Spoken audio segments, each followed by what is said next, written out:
The secretary warned the billionaire, "Don't go home. It's a trap." But he ignored her. The moment he stepped inside, his heart stopped. What he saw was so terrifying. His breath caught in his throat. And that's when he knew. His home was about to become his grave. Daniel Carter's office was nearly empty as the clock struck midnight. The soft hum of the air conditioner was the only sound in the vast corporate building, except for the occasional rustle of papers from a desk near the executive suite. Emma Ross sat at her workstation, her fingers hovering over the keyboard, struggling to shake off the uneasy feeling settling in her chest. She had stayed late to finish preparing reports for her boss, Daniel, but the silence of the night was beginning to feel unsettling. Just as she was about to shut down her computer, a sound from down the hall caught her attention. Voices, hushed yet urgent. Emma frowned. At this hour, only a few people had access to the executive floor. Curious, she stepped away from her desk and walked cautiously toward the slightly open door of the conference room. She recognized the voices instantly. Laura Carter, Daniel's wife, and Jason Reed, his longtime lawyer. Emma hesitated, but something about the tension in their whispers made her stay. She pressed herself against the wall, careful to remain hidden. "This needs to happen tonight." Laura's voice was sharp, her words cutting through the still air like a blade. Jason sighed. "Are you sure about this? If something goes wrong." "It won't," she snapped. "By tomorrow, Daniel will be out of the picture, and everything he owns will be mine." Emma's breath caught in her throat. She felt her pulse quicken, a cold shiver racing down her spine. She must have misheard. Laura wouldn't do something like that, would she? Jason hesitated. "And the break-in? Are you sure it'll look believable?" Laura let out a quiet laugh. "Of course. The hitman will make it look like a robbery gone wrong. A struggle, some missing valuables, a grieving widow. No one will question it." Emma's entire body went cold. They were planning to kill Daniel. Her hands trembled as she covered her mouth, trying to steady her breathing. Laura had always seemed manipulative, but murder? This was beyond anything Emma could have imagined. She had to warn Daniel, but panic threatened to paralyze her. If they caught her listening, she wouldn't be safe either. Forcing herself to move, she stepped back as quietly as possible, her heart pounding against her ribs.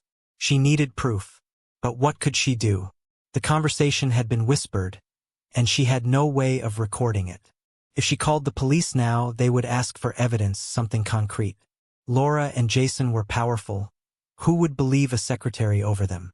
Emma hurried back to her desk, grabbed her phone, and dialed Daniel's number, her hands shaking so badly she almost dropped it. The call rang twice before his deep, composed voice answered. "Emma? It's late. What's wrong?" "Mr. Carter," she whispered, glancing over her shoulder, afraid someone would hear. "You can't go home tonight." A pause. "What?" "Emma, slow down. What are you talking about?" She swallowed hard, trying to keep her voice steady. "I overheard something. Something serious. Laura and Jason. They're planning something terrible. You're in danger." Daniel let out a sigh, his voice calm but laced with skepticism. "Emma, you're not making any sense. Laura and I may not see eye to eye on everything, but she wouldn't." "She would," Emma insisted. "I heard them talking about it. They're hiring someone to break into your house, make it look like a robbery, but they're planning to—" She hesitated, her voice breaking. "Kill you." Silence. Then a quiet chuckle. "That's ridiculous." Emma clenched her fist. "It's not. You have to believe me. Please, just don't go home tonight." Daniel exhaled slowly. "Emma, I appreciate your concern, but this sounds like a misunderstanding. Laura is—" She said it herself. Emma interrupted, desperation in her tone. "By tomorrow, you'll be out of the picture." Another pause. Then Daniel sighed again. "Look, I'll talk to Laura. Maybe you misunderstood something, but I'm going home. Good night, Emma." The line went dead. Emma stared at her phone, frustration boiling inside her. Why wouldn't he listen? He was walking straight into a trap, and there was nothing she could do to stop him. Meanwhile, Daniel pulled into his driveway, shaking his head. Emma must have misunderstood. Sure, Laura could be cold and distant, but murder? No, that was absurd. The house was dark except for a faint glow from the living room. Everything looked normal. He stepped inside, setting his briefcase by the door. Then he heard it. Laughter. Slowly, Daniel walked forward, his pulse quickening. He peered around the corner and froze. Laura and Jason sat on the couch, glasses of wine in hand, a bottle of champagne on the table between them. Jason leaned in, whispering something in Laura's ear that made her laugh softly. Daniel's stomach twisted. By tomorrow, Daniel will be out of the picture, Jason murmured. Laura smirked, swirling her wine glass. And then, everything is ours. Daniel took a step back, his breath caught in his throat. Emma had been right. They were planning to kill him. But now he was in the house, and he wasn't supposed to leave alive. His mind raced. Stay calm. If they realize I know, they'll act sooner. Quietly, he reached for his phone, his fingers trembling as he hit the record button. If he played this right, he could turn the trap against them. Jason poured himself another drink, shaking his head. You know, if he had any idea what was coming, he'd probably thank us. I mean, the guy is always working. Maybe this is what he needs. An early retirement. Laura chuckled. I'll be sure to say that at the funeral. Make it sound like I really cared. Daniel's jaw tightened. He had heard enough. He needed to get out. Carefully, he stepped backward, keeping to the shadows as he made his way toward the door. His car was still outside. If he could get out unnoticed, he could take the recording straight to the police. But just as he reached for the doorknob, a voice sliced through the air. Daniel! His blood ran cold. Slowly, he turned. Laura stood at the entrance to the hallway, her wine glass in hand, her eyes narrowing with suspicion. Jason stood behind her, equally stunned. For a moment, no one spoke. Then Laura's lips curled into a slow smile. You're home early. Daniel forced a casual tone, though his pulse thundered in his ears. Yeah. Finished work earlier than expected. Her eyes flickered to his clenched fists, then to his briefcase near the door. The smile on her lips didn't fade. You should have told me, she said smoothly. We could have celebrated. Daniel's stomach twisted in disgust, but he kept his expression neutral. Didn't want to bother you. Laura took a step closer, closing the distance between them. Jason remained near the couch, watching the exchange carefully. The tension in the room thickened. Why don't you sit? Laura offered, her voice silk smooth. Have a drink with us. Daniel glanced toward the door. He could run for it, but something told him Laura wouldn't let him leave so easily. He needed an excuse. I'm exhausted, he said. Think I'll just head upstairs and call it a night. Laura tilted her head slightly, studying him. Are you sure? She asked. You seem tense. Daniel forced a dry chuckle. Long day. Laura held his gaze a moment longer, searching for something in his expression. Then finally she nodded. All right. Sleep well, darling. But as Daniel turned toward the staircase, his mind screamed one thing. I need to get out. Now. Daniel forced himself to walk up the stairs at a steady pace, his mind racing. Every step felt heavier than the last. He knew Laura's eyes were on him, watching his every move.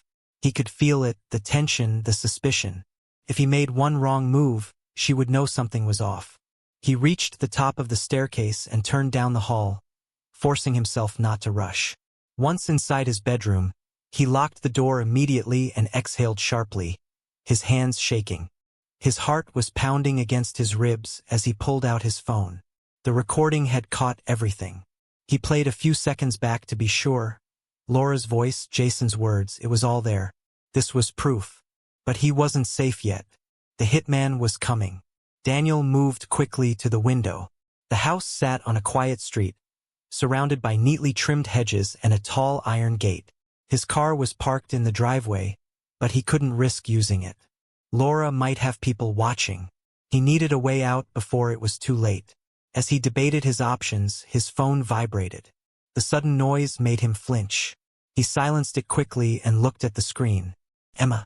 He answered in a whisper. Emma. Mr. Carter, she breathed. Are you okay? I heard them, he said, keeping his voice low. Everything you said was true. They're planning to have me killed tonight. A sharp inhale on the other end. Where are you? In my room. I recorded them, but I can't leave without tipping them off. Emma was silent for a second, then her voice turned firm. Listen to me. You have to get out of there now. I can't. If I run now, they'll know I overheard them. And the hitman is still coming. Emma's breathing was shaky, but her mind was already working. Okay, she said. Then we need a plan. Downstairs, Laura poured herself another drink, her fingers tapping against the rim of her glass. Jason leaned forward, watching her carefully. He knows, Jason muttered. Laura exhaled slowly, a small smirk creeping onto her lips. Yes, but that doesn't change anything. Jason frowned. You're not worried? She let out a soft chuckle, swirling the wine in her glass. The hitman is already on his way. If Daniel does anything stupid before then... She trailed off, her gaze drifting toward the staircase. Jason ran a hand through his hair, his unease growing. I don't like this. If something goes wrong... It won't, Laura interrupted coldly. By morning, Daniel will be gone, and I'll be the grieving widow with a tragic story. She glanced at him, her lips curling into a knowing smile. And you'll be right beside me. Jason looked away, his jaw tightening. He had gone along with Laura's schemes before, but this was different. This was murder. Upstairs, Daniel opened his bedroom window quietly, peering outside. The drop to the hedges below wasn't far. If he timed it right, he could land without too much injury. His heart pounded as he swung one leg over the ledge. Then a sudden noise made him freeze. Car was pulling into the driveway. Daniel's breath hitched as he watched a tall figure step out of a black SUV, dressed in dark clothing. The man moved with eerie confidence, adjusting something in his pocket. A gun. The hitman was here. Daniel's blood turned to ice. He had no more time to think. He took a deep breath and pushed himself off the ledge. He landed hard in the bushes below, branches scratching his arms. Ignoring the sting, he rolled onto the grass and crouched low. From his hiding spot, he saw the hitman approaching the front door. The man barely hesitated before Laura opened the door for him. She glanced around the street once, then stepped aside to let him in. Daniel clenched his jaw. She wasn't even hiding it anymore. Keeping low, he crept toward the side of the house. His car was out of reach, and running through the front yard was too risky. The only option was the small service gate that led to the neighbor's yard.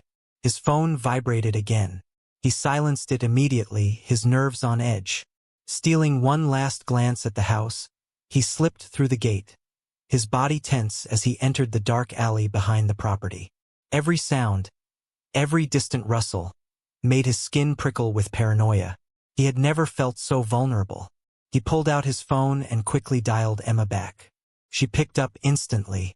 Mr. Carter? I made it out, he whispered. He kept moving, glancing over his shoulder every few steps. The hitman is inside. Laura let him in. Emma's breath caught. Oh my God. Listen, he said, his voice urgent. I need to get to Detective Dawson now. I already called him, she said quickly. He knows everything. He's waiting for you at a diner near River Road. Daniel nodded to himself. I'll be there soon. Just as he ended the call, headlights swept over the alley. Daniel's stomach dropped. A black sedan rolled past slowly, its windows tinted. His pulse hammered as he pressed himself against the cold brick wall. Had they seen him? The car didn't stop. It continued down the road and disappeared around the corner. Still, the encounter sent a clear message: Laura had people watching. Daniel took a deep breath and moved quickly toward the main road. He couldn't risk calling a cab. If he wanted to make it to the diner alive, he had to be smart. Inside the house, Laura sipped her wine, glancing at the clock. Jason sat stiffly on the couch, watching the hitman with unease. So how long will this take? Jason asked, shifting in his seat. The hitman, a tall, broad-shouldered man with cold, expressionless eyes, attached a silencer to his pistol. Not long. Jason swallowed hard. And if he fights back? Laura smirked. Daniel isn't a fighter. The hitman didn't respond. He simply pulled on a pair of black gloves and headed for the stairs. Laura leaned back against the couch, sipping her drink slowly. Any moment now it would all be over. But then something unexpected happened. The hitman returned, his expression unreadable. He's not up there. Laura's smirk faded. What? The room is empty, the hitman said. Beds untouched. Jason's face paled. That's not possible. We saw him come in. Laura's grip on her glass tightened. Check the rest of the house. The hitman gave a single nod and moved swiftly. He checked every room, every hallway. Minutes passed. When he returned, his face was like stone. He's gone. Laura slammed her glass down, red wine splashing onto the table. Find him. Now. Jason looked shaken. Laura. This is bad. Her eyes burned with fury. We don't panic. We find him before he talks. The hitman didn't say anything, but the way he moved toward the door told Laura he understood. Daniel had slipped through their fingers. And if he was out there, that meant he knew everything. Daniel moved quickly through the dark streets, keeping close to the alley walls. Every distant noise made his heart pound. He knew they were looking for him. He had seen the black sedan patrolling the area. Laura wasn't taking any chances. She wouldn't stop until he was dead. He gritted his teeth and kept going, his breath heavy in the cold night air. He reached the main road and scanned the area. Traffic was light, but there were still enough people around that he felt somewhat safer. He had to get to the diner without being spotted. His mind replayed everything. Laura's laughter, Jason's hesitation, the hitman arriving at his home. They wanted him gone, but they had underestimated him. Keeping his head down, Daniel crossed the street and walked briskly toward the diner Emma had told him about. His clothes were slightly disheveled. His hands scraped from his escape, but he didn't stop. He couldn't afford to. Finally, he spotted the neon sign glowing in the distance. River Road Diner. Relief flooded him as he picked up the pace. He pushed open the door and stepped inside, the warmth of the place hitting him instantly. The scent of coffee and grilled food filled the air. A few late-night customers sat at booths, lost in their own worlds. Near the back, Detective Mike Dawson sat in a booth, his sharp eyes already locked onto Daniel. The older man gave a small nod, gesturing for him to sit. Daniel wasted no time sliding into the seat across from him. You look like hell, Dawson remarked, studying him. Daniel exhaled, running a hand through his messy hair. It's been a long night. You have proof. Wordlessly, Daniel pulled out his phone and placed it on the table. He opened the recording and hit play. Laura's voice filled the small booth. By tomorrow, Daniel will be out of the picture. Dawson listened in silence, his expression unreadable. As the conversation continued, the weight in the detective's eyes grew heavier. When it ended, he let out a slow breath and leaned back. This is enough to open an immediate case, Dawson said, slipping his phone from his pocket. But we need to move fast. Daniel nodded, his grip on the table tightening. Laura won't stop. The hitman is still out there. Dawson's jaw tensed. Then we make sure she doesn't get another chance. He dialed a number and held the phone to his ear. This is Dawson. I need a unit at the Carter estate now. We have a confirmed conspiracy to commit murder. Put out an alert on Laura Carter and Jason Reed. As Dawson spoke, Daniel exhaled slowly. The tension in his chest loosened just a fraction. This wasn't over yet, but for the first time since the night began, he wasn't alone in this fight. Inside the house, Laura paced, her wine glass abandoned on the table. The hitman stood near the window, his posture rigid. Jason sat on the couch, his face pale. He's out there, the hitman said flatly. No kidding, Jason muttered. Laura turned to them, her eyes burning with anger. We should have acted sooner. Jason stood abruptly, running a hand through his hair. Laura, this is bad. If he talks to the cops, we're finished.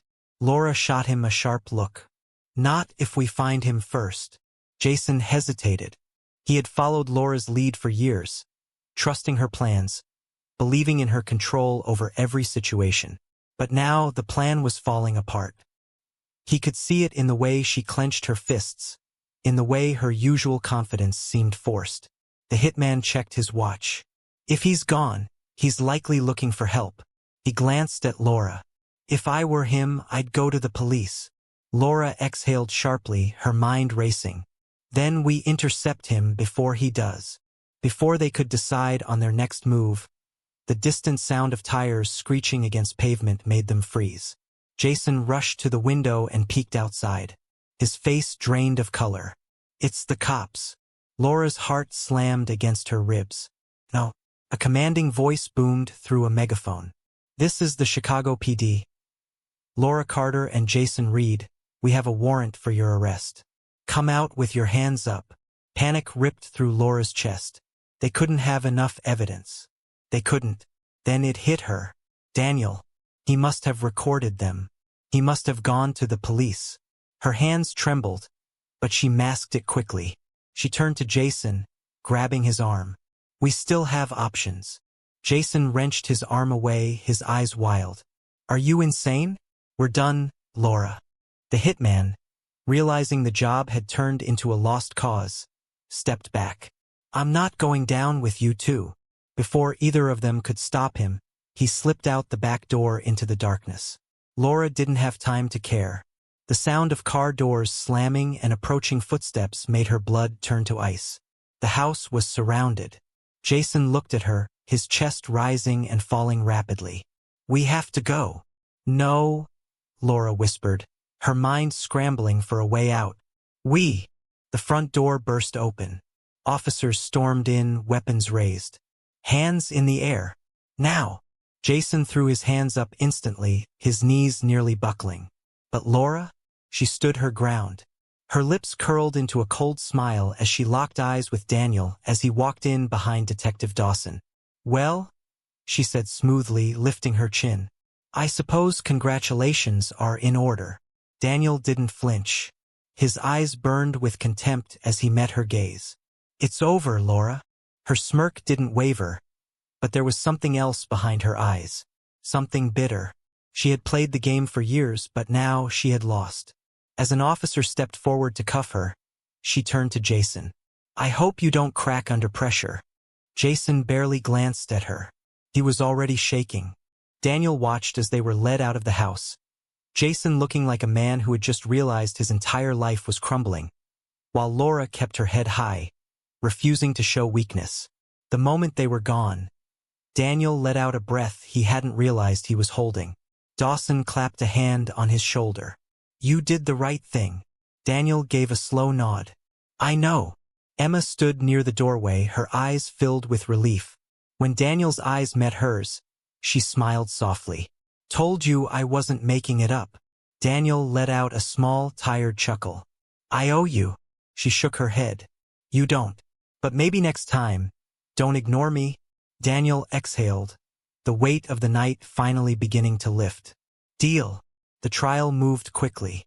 The evidence against Laura and Jason was overwhelming. Daniel's recording, Emma's testimony, and Detective Dawson's investigation painted a damning picture. Laura's confident smirk faded little by little as each day in court passed. She no longer controlled the game. She was no longer the woman who could manipulate her way out of anything. The jury took less than a day to deliver the verdict. Laura Carter was convicted of attempted murder, conspiracy, and financial fraud. The judge had no mercy. She was sentenced to 30 years in prison. Jason, desperate to save himself, made a deal with the prosecution. He testified against Laura, revealing how long they had been planning the crime, how they manipulated Daniel's business finances, and even how they hired the hitman. In exchange, his sentence was reduced, but he still faced 10 years behind bars. Daniel sat through the trial with a quiet, unreadable expression. He had trusted both of them for years, never questioning their loyalty. But now, as he watched them being led away in handcuffs, he felt nothing but a sense of finality. The courtroom cleared out slowly. Emma stood near the back, watching Daniel as he remained in his seat, staring at the empty space where Laura had stood moments before. She hesitated before stepping forward. "It's finally over," she said softly. Daniel let out a slow breath and nodded. "Yeah, it is." She studied him for a moment.